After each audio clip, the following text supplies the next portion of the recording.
Welcome to TheoTrade. This is Don Kaufman. June 5th, 2020. Minutes left inside of the trading session on this Friday afternoon. Here we are doing the weekend update with the S&P futures up some 78 handles. That's good for 2.5% move on this Friday following the employment situation. I mean, listen, is this a game changer for the markets, this explosion to the upside? Or is this going to provide the short opportunity of a lifetime in the markets moving forward? First and foremost, we're going to explore a little bit about what we saw in terms of trade this past week. More importantly and more appropriately, we're going to talk about forward risks and what we can anticipate, not to mention a few trade setups in this weekend's update. First on the docket, the employment situation. Yeah, we do have a situation. What I'm talking about is the jobless numbers that came out this morning. If you missed it, well, you didn't miss all that much other than the explosion of the marketplace to the upside. Okay, I mean, that really ignited the S&Ps, the analysts, and economists. I mean, they missed the employment situation by the broadside of a barn. I'm not even going to go into the specifics because it was that far off. If you're kind of curious, and again, it's no laughing matter. No, it really is a laughing matter at this point. Okay, they were looking for like over minus 8 million. And I'm not getting into too many details over here. Instead, we were positive over 2 million. When you say you can't hit the broadside of a barn, welcome to today's analysts. All the technology, all the know-how, and you can't even get within 10 million, all right? I mean, how many people are even in the workforce over here? And again, you can't even get within 10 million there on terms of the estimate. They couldn't have been more off. But I have to tell you, there's some good to this and some bad. So the marketplace, when they saw the jobs number, which again was supposed to be the most historic losses of jobs ever, ever. Not since the Great Depression, like literally ever, was historic. And the irony is it turned out to be the most historic number in the opposing direction. It's the largest creation of jobs in any month ever on record. And the market loved it, So the market explodes to the upside, obviously, on that news. But here's where the bear in me, the cynic, I got to ask the question, though, is that going to drag out instability within employment?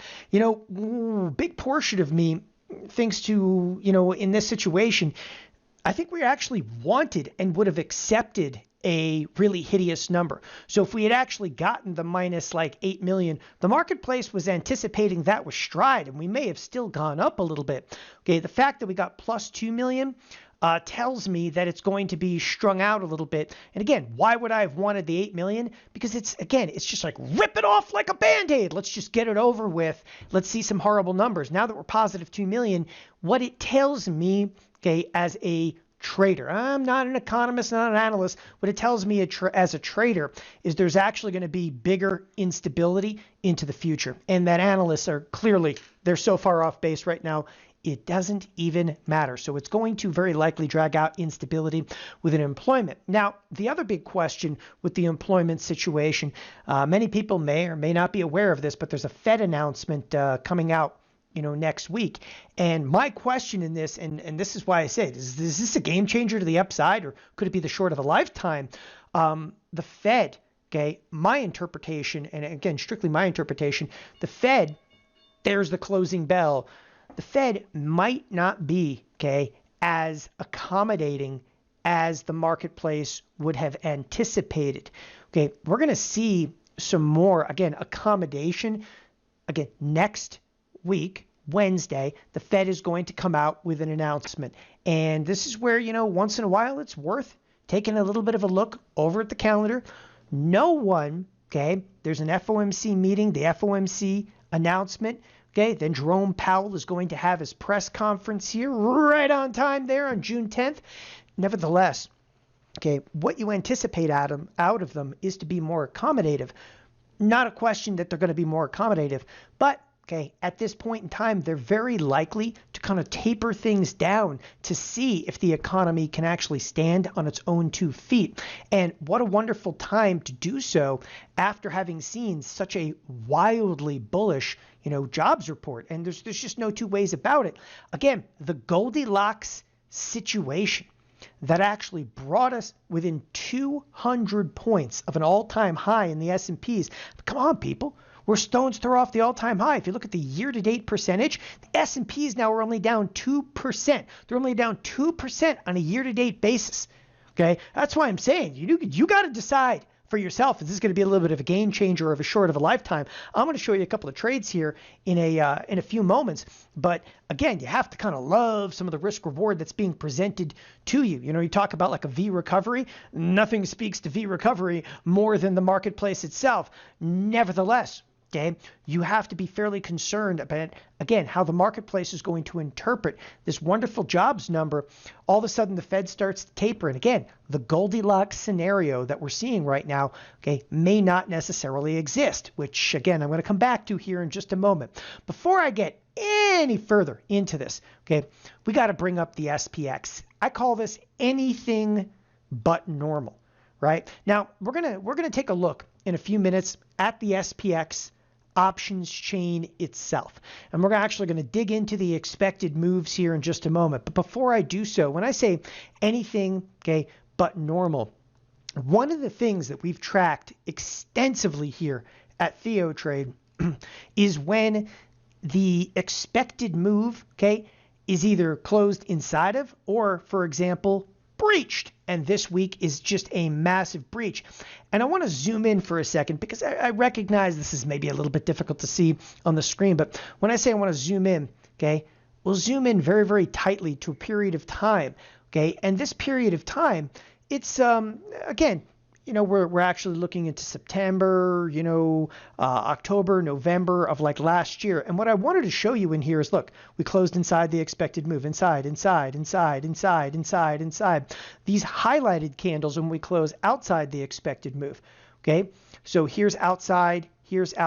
Everything else that you see on this screen right here is inside the expected move. And this is a period of incredible efficiency inside of the marketplace. And when I talk about efficiency, okay, the marketplace is quote unquote getting it right. They're just getting it right. And we actually went through a period of just week after week, we closed inside the expected move. And then we actually went through a period of just absolute hideous turmoil. One of the points that I continually make, though, when we actually hit the patch of turmoil, here's a move outside of expected. And that's actually back in early January. I'm putting some spikes on here. This one's actually, okay, starting into February. It was a spike outside. Here again, this is the 3rd week in a row, spike, to the upside inside of expected move.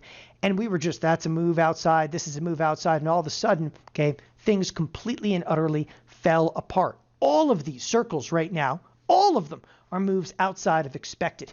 Okay. Then again, we actually contracted for a period of time. Now, bear with me for a second because I'm going someplace with this. After all of these wild moves outside of expected, here we are, once again, the last couple of weeks. This is a move, again, inside the expected move. So we had 1, 2, 3, 4, 5, 6 weeks inside the expected move. Last week, we breached. This week, okay, we're 2 times the expected move. So what you're starting to see, and what this very well could be, is coming back into a period of wild inefficiency. Now, people are like, well, it's going to the upside or it's going to the downside. It doesn't matter. It does not matter. Okay. And I'll tell you why it doesn't matter, because what we're going to really project here in a moment is whether we should be a premium buyer or a premium seller. And this starts to really set up a lot of the trades that I've been doing. Okay. And a lot of the trades that I have been doing, they paid off, especially the back spreads, because we're ripping through the expected move. So in this week of trade, and I want to give you a quick reading on the SPX. The SPX, okay, closed at 31.93. I mean, we're closed right now, right? That's the SPX is closed. That is an $81 move. Today is an $81 move. And the interesting irony is that all of this past week, the week just literally ended 5 minutes ago. All of this past week, we were looking for a $78 move. Okay, today alone, we got an $81 move. What does that tell you about being, okay, a premium buyer or a premium seller? It says, listen, okay, these little hash marks that you see on the screen, and this is so important to understand this, right? These little hash marks, okay, this is where the week started. We're looking for a plus $78 move or minus $78 move. We don't get it. We move up the $78. We sit there today, we explode. We're exactly at 2 sigmas, which is literally 2 times the expected move, right? So if you look at a deviation curve, last week we were just outside, right there. We were just outside the expected move. This week, we're clear out to 2 sigmas, okay? This is once again becoming Mr. Toad's wild ride. And it doesn't matter what you think about directional bias at this point. It just matters that we're having what we're going to term here, and you'll see in a moment, outsized moves. Again, it's one of the most critical things to understand in context, some of the trades that I will place. So before I go any further, so we just had a $78 expected move. We smashed through it by double, right? You're on the verge of what?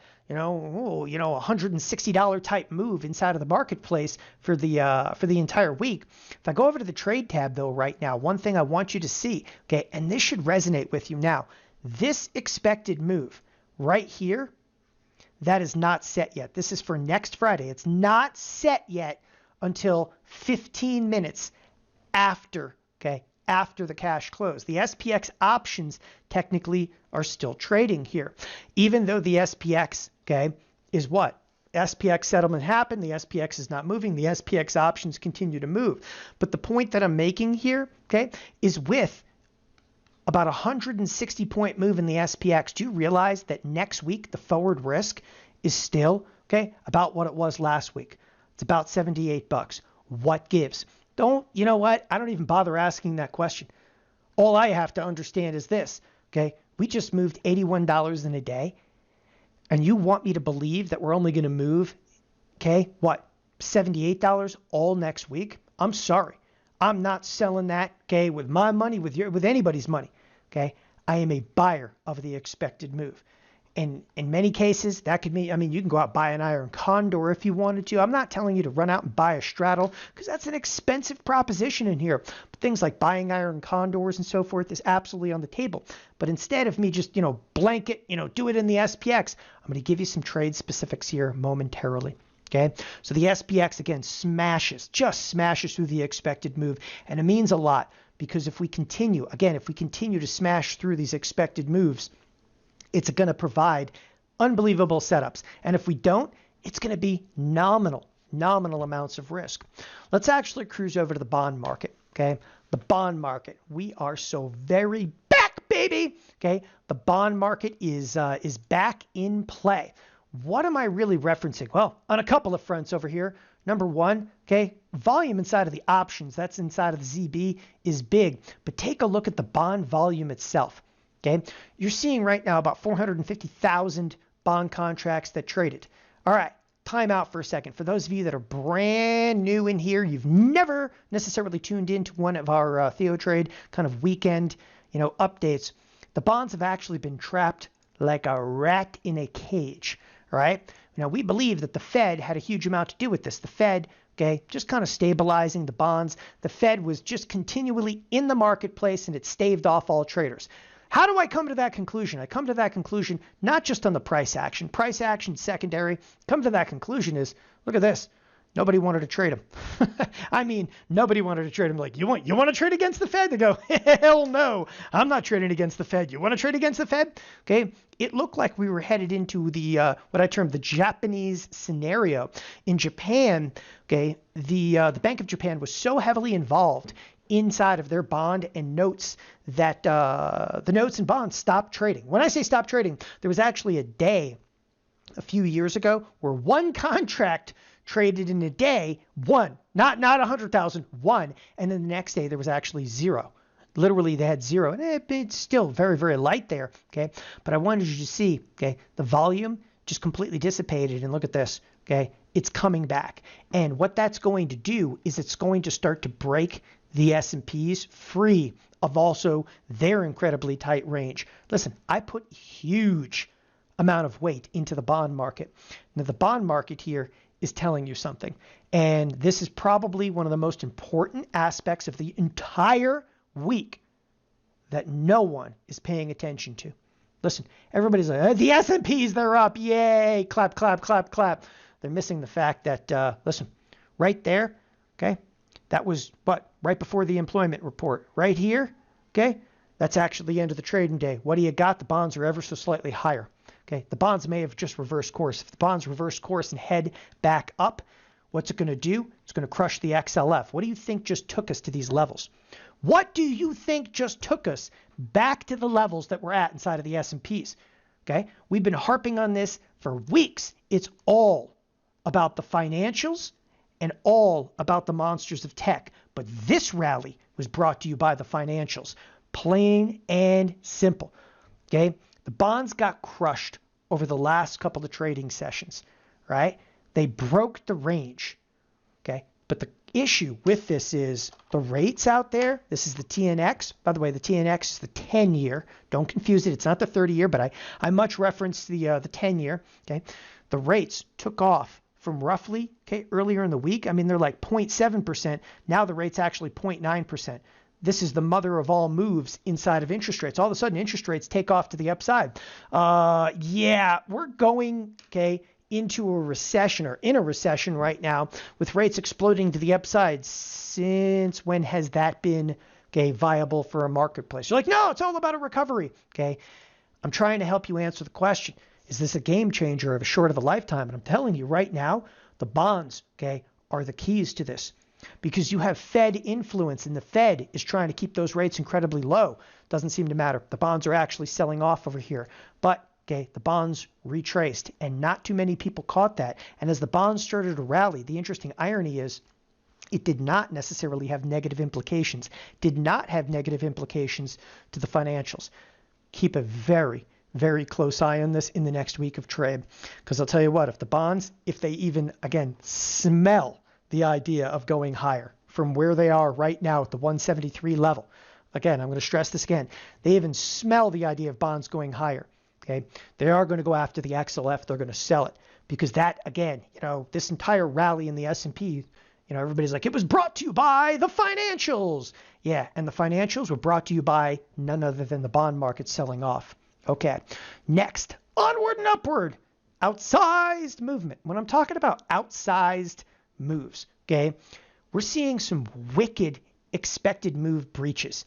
And what this means, you know, everybody's like, it's a recovery, it's this, it's that, okay? I could care less. As a trader, what I'm looking at in here, when I talk about like outsized moves, right, I'm going to apply this auto expected move. Now, you know that the SPX shattered its weekly expected move, which means the spiders shattered the weekly expected move, okay? The IWM shatters its weekly expected move. But if you want to know where the epicenter of all of this trade happened to be, again, look to the financials. Look how far out. I mean, the financials, the upper edge of the expected move is supposed to be about 24, 23. Okay. They started the week in the neighborhood of 23.40. Okay. What were they expecting? Oh, 23.40 up to what? You know, 24.20. So you're not looking at a huge and massive move, and all of a sudden we end up on the week at what? 26.24. You're looking at 3 and 4 deviation type moves. Needless to say, we had, okay, our back ratio spread in here, right? Our back spread was in here. It was positioned, okay, expressly for that type of explosive movement. Because the argument that we made, and I'll tell you the exact date and time, we made that argument right here. Okay, and I'll actually show you exactly why I made that argument. Clean up the chart for a second. We're going to zoom out. We made the argument based on the fact that the XLF is inside of an incredibly tight range. Right here at the bottom of the range, we said, listen, if the markets are going to go higher, they have to do it on the back of the XLF. It's one of the points that we made, okay, a couple of weeks ago on this video, on the weekend video. And sure enough, we've exploded to the upside.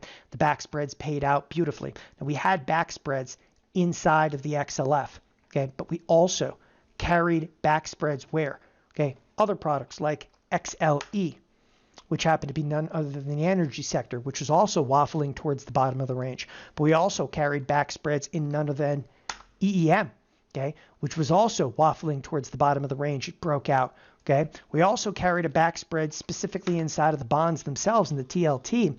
Okay, when the bonds were actually towards the upper end of the range, we were looking for the bonds to break the lower end of the range. Again, most of my trades, when I actually show you that, yeah, we made some money in the XLF and the XLE and the EEM, I'm going to tell you forthright, most of those trades were hedges for me against the fact that I'm actually carrying short delta. Let's not forget, okay, that I am actually carrying bearish positions when the S&Ps are up 2.5%, and you're able to weather the storm when you have hedges, especially, okay, when we have movement this far outside of the norm, okay? And again, when you're looking at like the TLT, apply it like the expected moves. You're like, wow, that's just, I mean, it's ridiculous, all right? Again, anybody could have gone out and bought premium this week in almost every single product that you bought premium in. You would have made money, which is exactly the next point. I'm a premium buyer. I'm going to continue to ride that pony, okay, until it can be ridden no more. I want to be a premium buyer in this marketplace. I make that, known because a lot of people, no, you must always sell options. You must always sell options. And I'm telling you right now, I'm a premium buyer because it's working. Do you know how many back spreads we've hit inside the last couple of months from IWM? Okay, I mean, it started really when the market sold off in XLU, right? Product like an XLU when it crashed to the downside. We made money in IWM to the upside, to the downside, the XHB. We've been hitting this, these infinity spreads on both sides of the marketplace. And now the ranges, okay? We've had ranges in the bond product. It's broken. We've had ranges in the dollar. And again, it's been a while since we've actually covered anything about the dollar. Okay, but it's critical. And again, I'll actually show you. Look at the, by the way, the Euro US. Okay, is that wild enough a move for you? Again, it's not every single day that we're looking at the dollar, but I wanted to show the Euro US dollar. But when we start talking about the range inside of the dollar, it shattered it. Okay, the dollar range is shattered. The bonds, that range is shattered. The SPX, okay, which we term the volatility box, it's shattered. All right. But here's one interesting opportunity, gold. And in this case, I'm actually going to go cruise over to GLD. This range, to me, is still very much intact. And I think that this is a great opportunity. In fact, I'm going to display very specific trades in here on Monday. Again, inside of the GLD, I'm going to look at very specific trades for you because gold is still inside the range. Okay, this is like one of the products that just hasn't cracked out. It's going to the downside, it's going to the upside, doesn't matter. We're actually going to cover our basis here inside of gold coming into Monday and trade. Again, the ranges have been cracked. I still believe that there's a phenomenal risk-reward ratio to be had here. The market is going to pivot based on what the bonds do at this point. I am strongly inclined to believe that any more sell-side activity inside of this bond product, strongly inclined to believe any more sell-side activity in this bond product is going to be met, okay, with Fed rhetoric, and they're going to knock those bonds back up. If they pull those bonds back up to lower interest rates, okay, they're going to damage the S&Ps in the near term, okay? The Fed is coming out this week, okay? They're already in a quiet period. They can't talk now until Wednesday, the first time you hear Jerome Powell, okay? Bonds are going to be edgy. You're coming into another trading week. Expect quite a bit of volatility. And I'll reiterate the stance. If you take a look at the SPX and you look at the SPX expected move this past week, we're looking for like a $78 move. You get almost a $160 move. Okay. This next week, the marketplace is looking again for about a $78 move. And you have a Fed announcement coming in here. Look for a move outside of expected. And we're going to position a couple of trades specifically for that. Thanks everybody for joining us here at TheoTrade on this weekend update. Have a wonderful weekend. Bye-bye.